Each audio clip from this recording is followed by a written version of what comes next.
मृत्यु सैया पे लेटे थे, प्राण करने की तैयारी कर रहे थे। अर्जुन श्री कृष्ण दोनों ब्राह्मण बन के कर्ण के पास पहुंचे।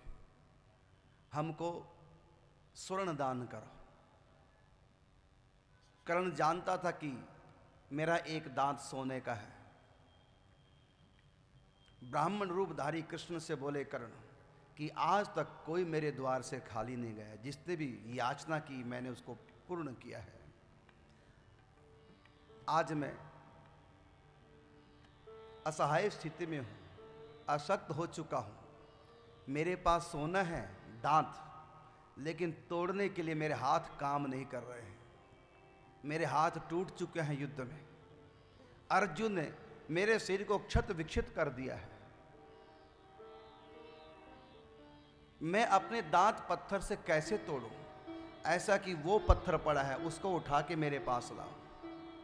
ब्राह्मण से बोले, ब्राह्मण उद्धारी कृष्ण से। भगवान ने कहा, हम दान लेने आए हैं, तुम्हारी दास्ता करने नहीं आए हैं। हम नहीं उठा के लाएंगे पत्थर। कैसे भी अपने शरीर को घसीटते घसीट से पत्थर शिला तक कर्ण ले गए और जोर से अपना मुंह मारा शिला पे और दांत टूट गया।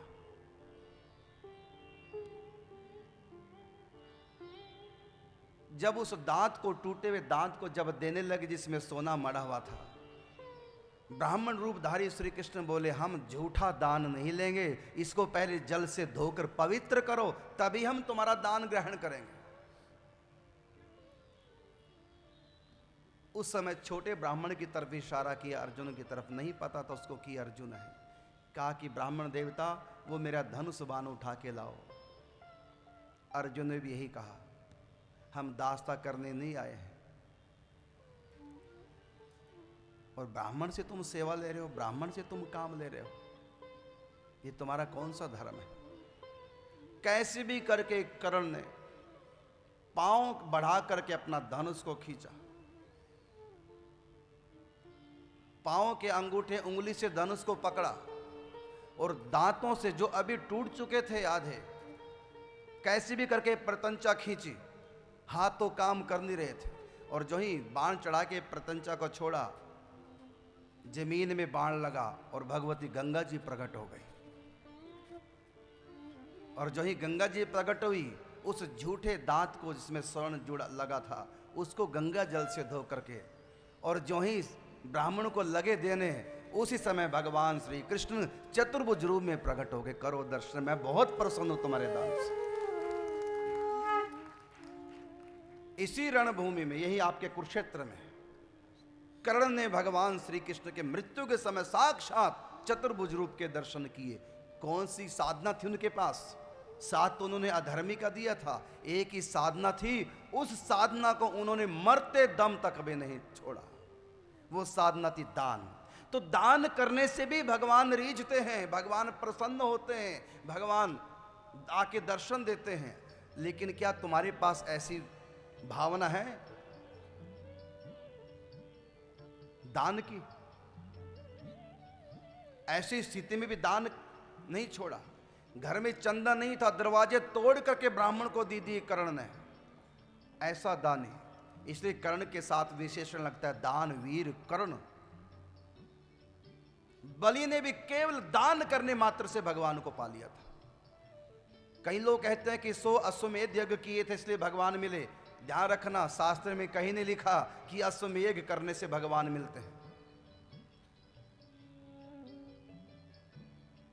यज्ञों से, अश्वमेध यज्ञ से 100 कोई कर ले तो स्वर्ग मिलता है, इंद्र की पदवी उसको प्राप्त हो जाती है, लेकिन जन मन से उसका छुटकारा नहीं हो सकता।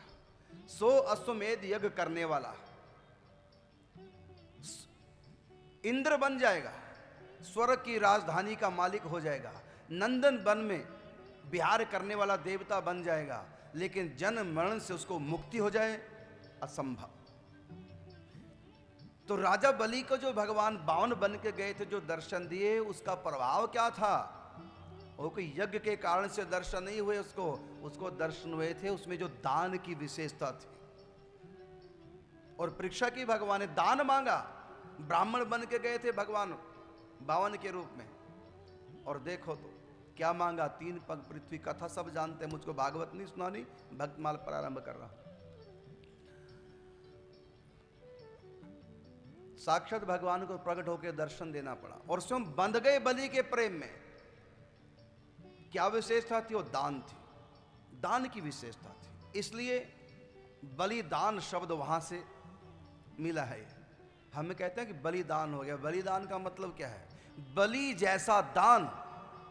बलि ने अपने आप को ही अर्पण कर दिया भगवान के, कि तीसरा कदम आप मेरे ऊपर रखो, आज से मैं अपने आप को भी आपके अर्पण कर रहा हूं, आपके हवाले। अपना खुद का दान किया था बलि ने भगवान के लिए। जो स्वयं ही अपना दान कर दे, प्राण अर्पण कर दे, उसको कहते हैं बलिदान की है, अर्थात राजा बलि जैसा दान किया। बलिदान शब्द सब लोग प्रयोग करते हैं, लेकिन लोगों को बहुत कम पता है कि बलिदान शब्द का अर्थ क्या है। बलि का मतलब राजा बलि, राजा बलि ने जैसा दान किया, अपने आप को परमात्मा के हवाले कर। और ये जो बलि प्रथा है ना, बलि देते हैं, अरे आप लोगों को पता नहीं है बलिदान, बलि शब्द क्या है। बकरी की बलि लग गए देने देवी देवता को। अरे राजा बलि के नाम से बलि शब्द है। राजा बलि ने अपने आप को भगवान के आगे सर रख दिया, भगवान के चरणों में। भगवान ने अपने चरण को सर पे पधरा दिया। सर की भेंट देने को बलि देना कहते हैं, बकरे की नहीं, बल्कि शास्त्रों में है कि मैं की बलि दो, ईगो की बलि दो, अहंकार की बलि दो भगवान को। तुम कितना भी पूजन भक्ति पूजा पाठ क्यों ना कर लो, जब तक तुम बलि नहीं दोगे तब तक भगवान प्रसन्न नहीं है। और बलि किसकी? तुम्हारी खुद के सिर की बलि, अर्थात ईगो, अहंकार की बलि। तो हम मैं की बलि तो देते नहीं है, मैं करने वाले बकरे की बलि दे देते हैं। बकरे की बलि नहीं, बकरा जो मैं करता है, तो मैं को काट के फेंको। हम लोग अंत में पूजन के बाद क्या करते हैं? हवन करते हैं, जब नारियल की बलि देते हैं। नारियल का मतलब क्या है? नर कहते हैं इंसान को, ऐल कहते हैं सिर को, अपने सिर की बलि। वो तो एक प्रतीक है नारियल। उसमें 2 आंखें बनी होती हैं, एक मुंह भी बना होता है, वो इंसान की खोपड़ी जैसा होता है। उसमें भाव ये करना होता है, ये नारियल नहीं, ये मेरा सिर है, और आज से मैं अपने सिर को भगवान के चरणों में अर्पण कर रहा हूं, अपने ईगो को सुहा कर रहा हूं, समाप्त कर रहा हूं। ये उसका अर्थ होता है। शास्त्रों की गुड़ बात को समझते नहीं, मैं की बलि नहीं देते, मैं करने वाले की बलि देने लग जाते हैं। बलि का मतलब राजा बलि से है। राजा बलि ने अपने सिर को भगवान के अर्पण कर दिया था कि तीसरा कदम मैं अपने सिर को दान कर रहा हूं, आप तीसरा कदम अपना चरण मेरे सिर पे रखो, ये सिर आज से आपका है। तो बलि ने जैसा किया वैसा हम बलि करें। तो बलि शब्द राजा बलि से प्राप्त हो। तो मैं बता रहा था कि दान करने से भी भगवान प्रसन्न हो जाते हैं, भगवान मिलते हैं, लेकिन दान बड़ा कठिन है, बहुत ऊंची भावना चाहिए, सबके बस की बात नहीं है।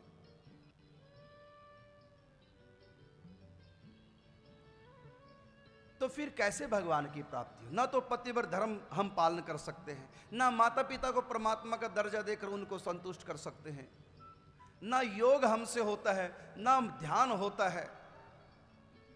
तो कौन सा तरीका अपनाएं जो भगवान मिले? तो उसके लिए कहा कलयुग केवल नाम धारा, नाम जप करो, ये सबसे आसान काम है। केवल नाम, बस हरेर नाम हरेर नाम एव केवलम, कलौ नास्तेव नास्तेव नास्तेव गति रन्य था। किस कलयुग में और कोई गति नहीं है। इसलिए श्री गुरु नानक देव जी कहते हैं, नानक दुखिया सब संसार, सोई सुखिया जो नाम आधार। नाम जप करो, ऐसा नाम जपो मन रंगी, नानक पाइए साध की संगी। संतों का संग करो, उनसे नाम का रंग चढ़ेगा और फिर भजन होगा। कहा कि गुरु अर्जुन देव जी कहते हैं, सगल सृष्टि को राजा दुखिया, हरि को नाम जपे सोई सुखिया। वही परमात्मा की दरगाह जाएगा, वही सुखी होगा, वही सदा के लिए दुखों से निवृत्त उसी की जीवन होगा जिसने नाम जप किया है, जिसने भजन किया है। सबसे ऊंचा है नाम इस कलयुग में। अगर तुम पतिव्रत धर्म का पालन करते हो तो शौक से करो। ध्यान होता हो तो बड़ी अच्छी बात है, कीजिए ध्यान। योग कोई करना चाहता है तो योग कीजिए, अगर हो जाता है तो।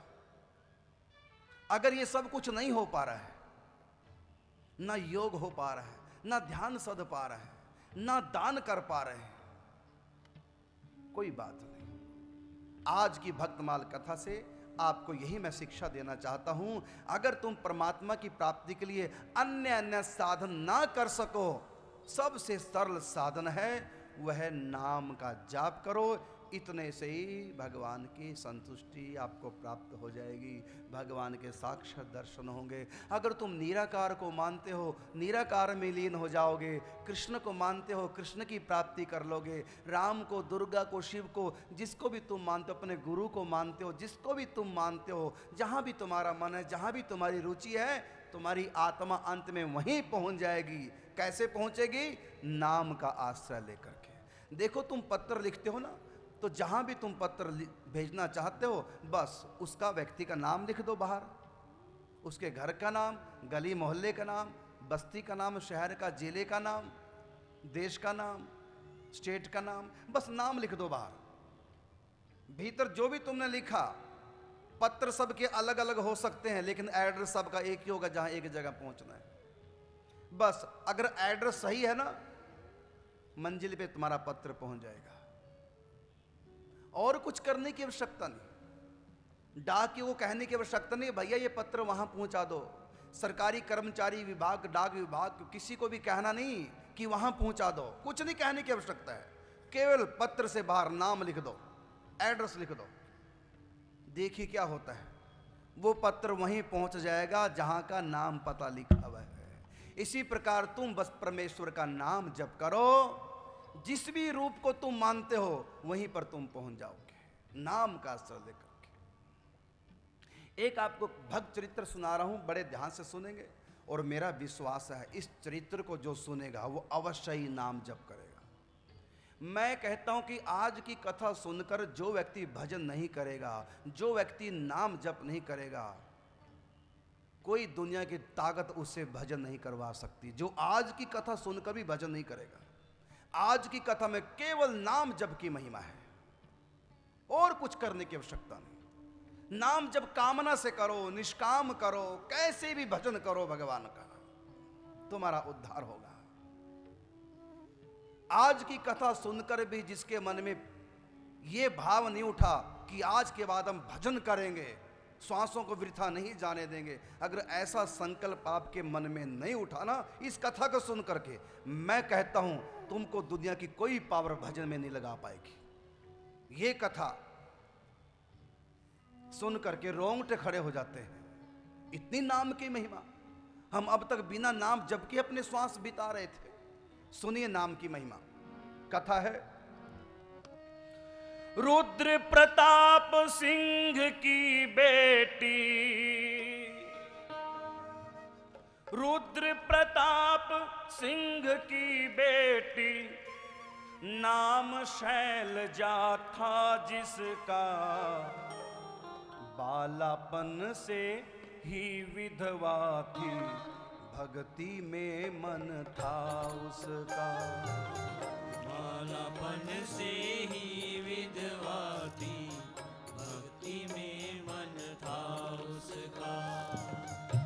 ये हिंदी में लिखा हुआ है, इसको आप समझ जाएंगे। मुझको व्याख्या करके समय लगाने की आवश्यकता नहीं पड़नी चाहिए। आप इसको ध्यान से सुनेंगे, समझ जाएंगे। बिल्कुल सरल हिंदी के शब्द हैं।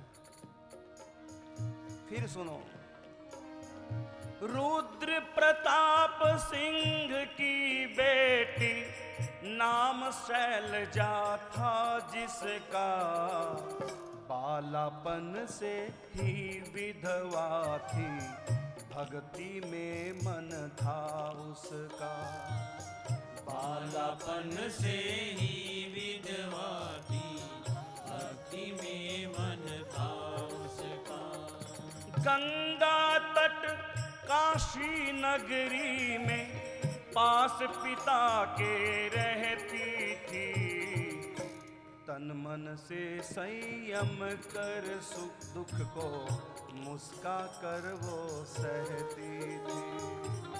तन मन से संयम कर दुख को मुस्का कर वो सहती थी। कर्मानुसार प्रभु का जो भी मेरे लिए विधान बना, भला उसी में यही मानती, सुख दुख एक समान बना।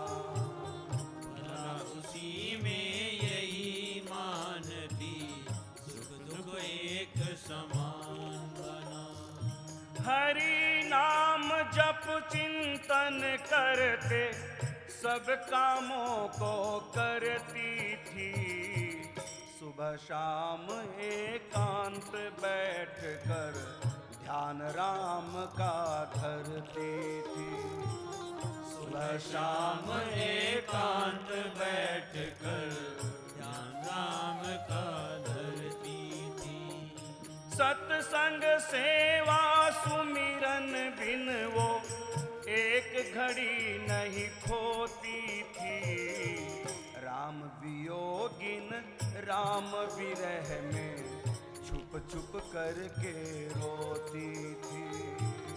राम योगिनी राम विरह में छुप छुप करके रोती थी। था विश्वास अड़िग सुमिरन में हो, था विश्वास अड़िग सुमिरन में, उसके बल पर जीती थी। दुनिया के सब भोग त्याग कर राम नाम रस पीती थी। दुनिया के सब भोग त्याग कर राम नाम रस पीती थी। आप समझ रहे हैं क्या? समझाना पड़ेगा, बोलो। समझ रहे हैं बात को? हाँ, बहुत बढ़िया। बचपन से विधवा हो गई थी। अभी उसकी गोने की विदाई हुई नहीं थी। शादी तो हो चुकी थी, लेकिन अभी ससुराल नहीं गई थी। गोना मुकलावा हुआ नहीं था। पति लेने नहीं आए, बल्कि पति की मृत्यु का समाचार आ गया। उसने ठान लिया कि अब मुझको संयम की जीवन जी करके भगवान को पाना है। ये दुनिया मेरे लिए नहीं है। ये सत्संग का प्रभाव था। नियम संयम से जिंदगी जीती। कर्म अनुसार जो भी मेरे लिए प्रभु ने विधान बनाया है, उसी में मेरा कल्याण है। संतुष्ट थी अपने आप से। नाम जब चिंतन करती रहती थी। नाम में उसकी अड़िग आस्था थी। नाम जप के प्रभाव से उसका आध्यात्म में प्रवेश हो चुका था। नाम जप के प्रभाव से कई अनुभूतियां उसने की थी भगवान की लीलाओं की। जीवन बहुत बढ़िया चल रहा था। अचानक एक घटना घटी। सुनिए क्या हुआ। एक बार नहा करके छत पे, एक बार नहा कर छत पे जब पहुंची केश सुखाने को, आया भंगिन का बेटा एक झाड़ू तभी लगाने को। आया भंगिन का बेटा एक झाड़ू तभी लगाने को। घर के पिछवाड़े नीचे जब झाड़ू देने लगा भंगी, उस पर छींट पड़ी केशों से, करने लगी जब वो कंघी। उस पर छींट पड़ी केशों से, करने लगी जब वो कंघी। स्नान करके सर्दियों में बाल सुखाने के लिए, धूप सेकने के लिए छत के ऊपर चली गई। बालों को झाड़ झाड़ के सुखा रही थी, कंघी कर रही थी। और उनकी हवेली के पीछे, राजमहल के पीछे ज्ञानवापी नाम की एक जगह है, विश्वनाथ मंदिर के बगल में ही स्थान पड़ता है, गंगा के तट पर काशी में। ज्ञानवापी में एक जमादार का लड़का झाड़ू लगा रहा था, उसी समय आया था। जो ही ये कंघी कर रही थी, कुछ बूंदें नीचे टपक पड़ी, छींटे पड़ गए उस लड़के के ऊपर। लड़के ने देखा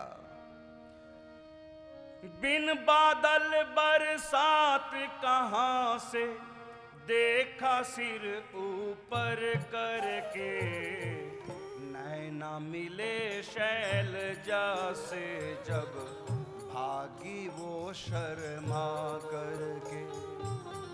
नैना मिले शैलजा से जब भागी वो शर्मा करके। देखा कि बिन बादल बरसात कहां से, ऊपर जो ही उस लड़के की दृष्टि गई, उसको अपनी गलती का एहसास हो गया। शैलजा को, राजकुमारी को, अरे मुझसे क्या गलती हो गई, मैंने ध्यान ही नहीं दिया कि नीचे लड़का झाड़ू लगा रहा है, मेरे बालों से छींटे इसके ऊपर पड़ गए, इसलिए इसने ऊपर देखा, इसको संकोच हुआ और उस समय हंसते हुए से पीछे की तरफ हट गई, जो मुझको देखे ना। लेकिन उसने देख लिया था, उसका मुस्कुराना। फिर वो सुंदर थी, राजकुमारी थी, युवा थी, नौजवान थी। लड़के ने सोचा कि लगता है कि लड़की ये मुझसे प्यार करती है, मेरे मन को अपनी तरफ आकर्षित करने के लिए इसने ये तरीका अपनाया है।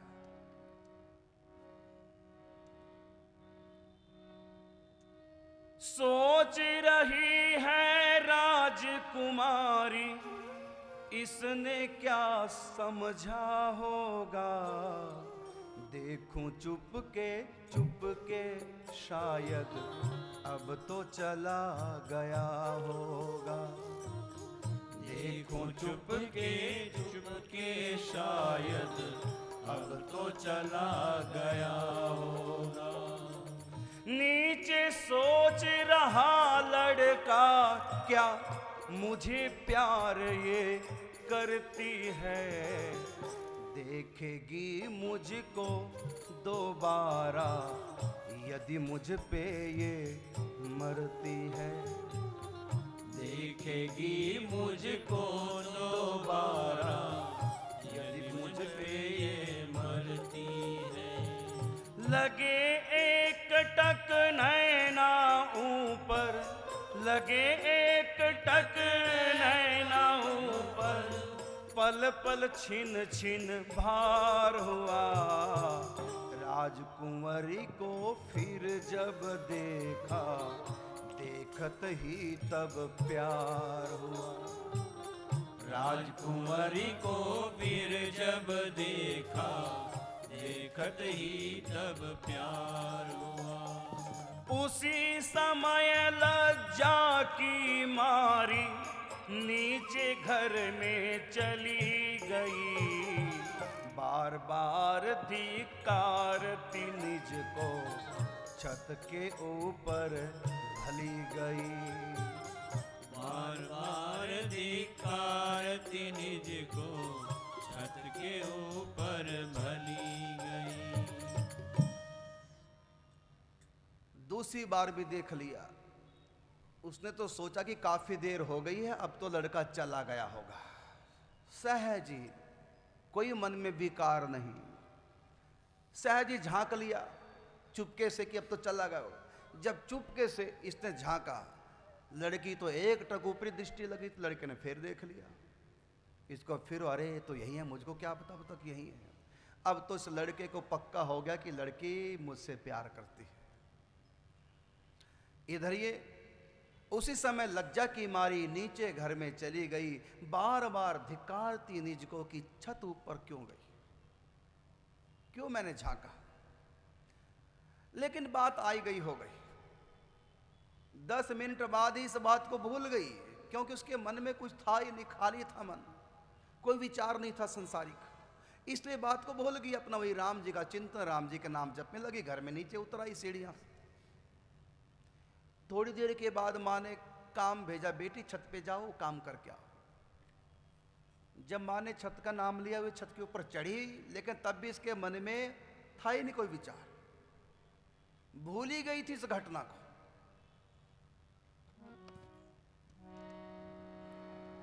थोड़ी देर बाद होनी बस ऊपर गई कुछ काम को। काम किया माँ ने जो बताया था। जब नीचे लगी उतरने, उतरते उतरते अचानक मन में फिर वही घटना याद आ गई। अब तो इस बात को 1 घंटा हो चला है। वैसी लग गई झांकने की, अब कहाँ होगा, अब तो चला गया होगा। तो 10 मिनट का काम था झाड़ू का। थोड़ी देर बाद होनी बस ऊपर गई कुछ काम को। झांका नीचे बैठा, देखा नहीं गया घर गाम को। झांका नीचे बैठा, देखा नहीं गया घर गाम को। पछताती सी भागी वापिस, पछताती सी भागी वापस। क्यों झांका था कर्म जली, लगी कोसने निज को फिर वो। अब तो प्रभु ही करें भली, लगी कोसने निज को फिर वो। अब तो प्रभु ही करे भली। अब तो इस लड़के को पक्का हो गया कि लड़की मुझसे इतना प्यार राजकुमारी करती है, मेरे बिना जी नहीं पाएगी। देखो तीसरी बार भी आ गई और झांका। ये मेरे मन में प्यार पैदा कर रही है, अटखेलियां कर करके। ये मुझसे प्यार करती है। प्यार किसी से भी करो, प्यार सबको अच्छा लगता है, चाहे वो जानवर हो, चाहे इंसान हो, चाहे देवी देवता हो, चाहे वो भगवान हो। जिसको प्यार अच्छा नहीं लगता, ऐसा इस सृष्टि में कोई चेतना आत्मा नहीं है, कोई जीव ऐसा सृष्टि में आज तक हुआ नहीं। 2 बातें सबको अच्छी लगती हैं, नॉलेज और प्यार, ज्ञान और प्यार। ये आत्मा की खुराक है। वासना शरीर की खुराक है, प्यार दिल की आत्मा की खुराक है। पेट की खुराक भोजन, जीभ की खुराक 6 प्रकार के स्वाद, शरीर के अलग अलग अंगों की अलग अलग खुराक। आंख की खुराक है दृश्य, कान की खुराक है शब्द, नाक की खुराक है सुगंध। ऐसी खुराक है शरीर की। लेकिन आत्मा की खुराक क्या है? आत्मा की खुराक है प्यार और ज्ञान। इन 2 तत्वों से मिलकर आत्मा बनी है, प्रेम से। और भगवान भी प्रेम रूप है, इसलिए कहा love is God and God is love. प्रेम भगवान का नाम है। और इस सृष्टि को 2 ही चीजें चला रही हैं, एक ज्ञान जिसको नॉलेज कहते हैं। स्कूल में किस लिए बच्चे को भेजा? बोलो, किस लिए भेजा? ज्ञान के लिए। शादी किस लिए की थी? प्यार के लिए। कमा किस लिए रहे हो? जो हमारी लव लाइफ ठीक ठीक बीते, माता पिता का प्रेम, पत्नी का प्रेम, बच्चों का प्रेम हमको मिलता रहे, प्यार की जिंदगी जीते रहें। इसलिए तो कमाते हैं, इसलिए तो घर बनाते हैं। कपड़े भी तुम इसलिए पहनते हो प्यार करने के लिए। अगर गंदे संदे कपड़े पहनेंगे कोई प्यार ही नहीं करेगा, इसलिए बढ़िया बढ़िया कपड़े पहनते हो। माताएं शीशे के आगे क्यों खड़ी होती हैं 1 घंटे तक? बोलो, इसलिए कि हम अच्छे लगे, हमसे सब प्यार की दृष्टि से देखें। प्यार कोई बुरी वस्तु नहीं है, प्यार आत्मा की खुराक है। प्यार के भूखे तो परमात्मा भी है। हम भी इतने भूखे थे प्यार के, इतने भूखे थे प्यार के, उस प्यार को पाने के लिए हमने घर बार छोड़ दिया। क्यों हमने घर छोड़ा? 15 साल की आयु में हमारा किसी से प्यार हो गया था, और जिससे प्यार हो गया था उसके लिए हम छोड़ के सब पहुंच गए वृंदावन, उसके घर में। प्यार ने तो हमारा घर छुड़ाया है। आज हम जी रहे हैं, प्यार के लिए जी रहे हैं। मरेंगे तो प्यार के लिए मरेंगे, जिएंगे तो प्यार के लिए जिएंगे। भगवान भी इस दुनिया में क्यों आते हैं?